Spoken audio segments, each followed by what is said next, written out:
बिस्मिल्लाहिर्रहमानिर्रहीम। आप देख रहे हैं मेरा यूट्यूब चैनल और फेसबुक पेज लीगल ईगल्स। बात करेंगे फैसलाबाद वाक़े से मुतल्लिक शेख दानिश अली नामी दरिंदे ने जो दरिंदा सिफ्त किस्म के काम किए थे, जो 2-4 दिन कबल आप लोगों ने सोशल मीडिया के ऊपर वायरल वीडियो देखी और जो आपने कल वकला की तरफ से फैसलाबाद के वकला का जो सो मोटो नोटिस देखा, जिसके अंदर उन्होंने कानून को अपने हाथ में लेते हुए इस दरिंदे की दुर्गत बनाई थी, उस वाक़े से मुतल्लिक ये नई डेवलपमेंट है। आप लोगों ने सुना था कि इस मुकदमे के अंदर जिस नाम की सबसे ज्यादा चर्चा थी, जो उस वीडियो के अंदर बार बार हमें नजर आ रहा था कि एक नाम पुकारा जा रहा था कि अगर आपने इस नाम को पुकारा तो आपको जूते चाटने पड़ते हैं, वो नाम था अना शेख का। अना जो कि इस दरिंदे दानिश शेख की बेटी है, तो इंसाफजादी जिनके ऊपर अब ये भी इल्जाम आ रहे हैं कि ये नशा करती हैं और अपने वालिद को अपनी उम्र की लड़कियां ला ला कर देती थी, इस तरह की चीजें इनके सामने, इस तरह की चीजें लाई जा रही हैं। बहुत सारे दोस्तों ने ये बताई हैं चीजें, और रिपोर्टेडली एक सोशल मीडिया के एंकर के साथ जो इस मामले की विक्टिम है, जो जिसके ऊपर ये जुल्म हुआ है, जो बच्ची खदीजा है, जो कि फाइनल ईयर की स्टूडेंट है, डॉक्टर बनने जा रही थी, उस बच्ची ने भी ये इंकशाफ किया है कि यही अना शेख जो थी, ये अपने वालिद के पास जो है वो अपनी उम्र की लड़कियों को लेकर आती थी, और ये अना शेख खुद भी आइस का नशा करती है, और इसका खामद इसका जो वालिद है वो भी नशा करता है, और वो जो इनकी सेक्रेटरी कम इनकी सप्लायर है या इनकी ड्रग सेलर है, और इसकी रिपोर्टली इसकी सेकंड वाइफ है दानिश शेख की, वो भी इस सारे काम के अंदर मुलव्वस है, और वो इसको नशा सप्लाई करती है। उसका असल काम जो है वो इस तरह की चीजों को बेचना है। अभी हम बात करने जा रहे हैं कि कल से हम सुन रहे थे कि अना शेख तो 13 साल की लड़की है। अना शेख के बारे में जो महम साहबा फरमाती हैं, जो कि रिपोर्टडली सेकंड वाइफ हैं और एलिजिडली इनकी सेक्रेटरी भी हैं और नशा सप्लाई करने वाली खातून है, उनकी तरफ से यह क्लेम किया गया था कि अना शेख एक बच्ची है और वो सिर्फ 13 साल की बच्ची है। आज उस 13 साल की बच्ची ने इस्लामाबाद हाई कोर्ट के अंदर एक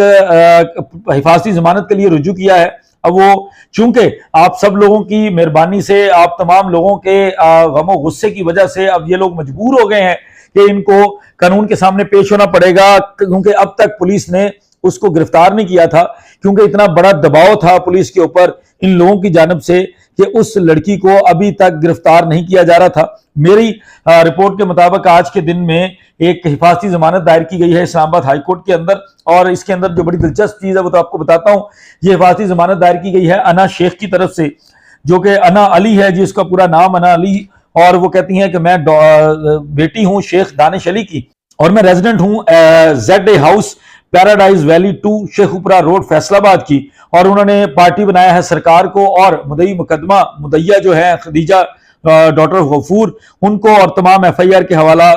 FIR का तमाम अहवाल बताकर उन्होंने ये कहा है कि जनाब अली, मैं उस दिन वकूआ के अंदर मौजूद नहीं थी, मेरी वहां पर कोई प्रेजेंस नहीं थी, लेकिन फिर भी मुझे खदीजा ने नामजद कर दिया है और मेरे खिलाफ एक नामजद FIR है। और उसके अलावा बैरूनी दबाव की वजह से, बैरूनी दबाव पर पुलिस मुझे गिरफ्तार करना चाहती है, और वो पुलिस जो आज तक उसको हाथ नहीं लगा रही थी, और हम लोग बार बार बात कर रहे थे कि पुलिस उसको गिरफ्तार नहीं कर रही, जिसके नाम के ऊपर जूते चटवाए जा रहे हैं, जिसके नाम के ऊपर इसके बाल काटे गए हैं, एक बच्ची के उसकी भवों को मुंडा गया है, और वो लड़की अभी तक गिरफ्तार नहीं हुई। और उसकी जो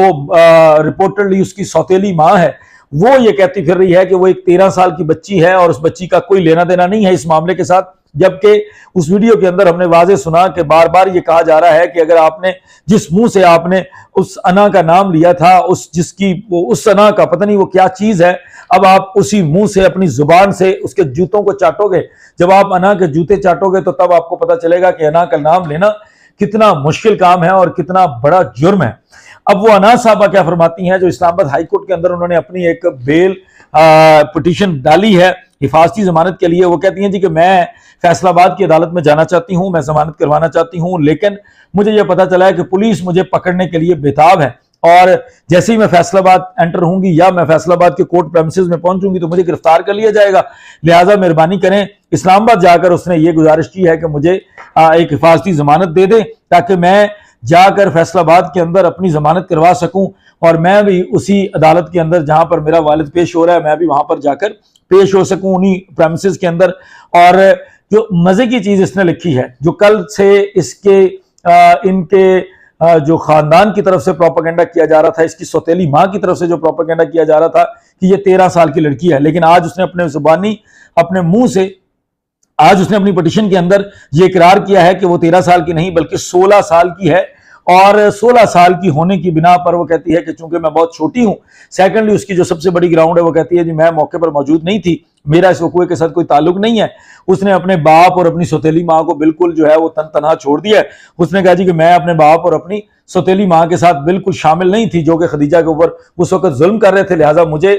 16 साल की होने की वजह से और मौके पर मौजूद ना होने की वजह से एक हिफाजती जमानत दी जाए ताकि मैं जाकर उस मुतलका कोर्ट के अंदर जाकर अपनी जमानत ले सकूं। तो ये दायर की गई है। जैसे इसके अंदर कोई फर्दर ऑर्डर आता है, जैसे इसके अंदर कोई ऐसी डेवलपमेंट आती है कि कोई जितने दिन की भी उसको हिफाजती जमानत मिलेगी वो भी आपके सामने शेयर करेंगे। तो ये फौरी तौर पर आपके साथ शेयर करना बड़ा जरूरी था, क्योंकि ये आज ही के दिन इस्लामाबाद हाईकोर्ट के अंदर दायर की गई है हिफाजती जमानत। मजीद जो भी अपडेट होगी आपके साथ जरूर शेयर करेंगे। तब तक मुझे इजाजत दीजिए। बहुत शुक्रिया। अस्सलाम वालेकुम।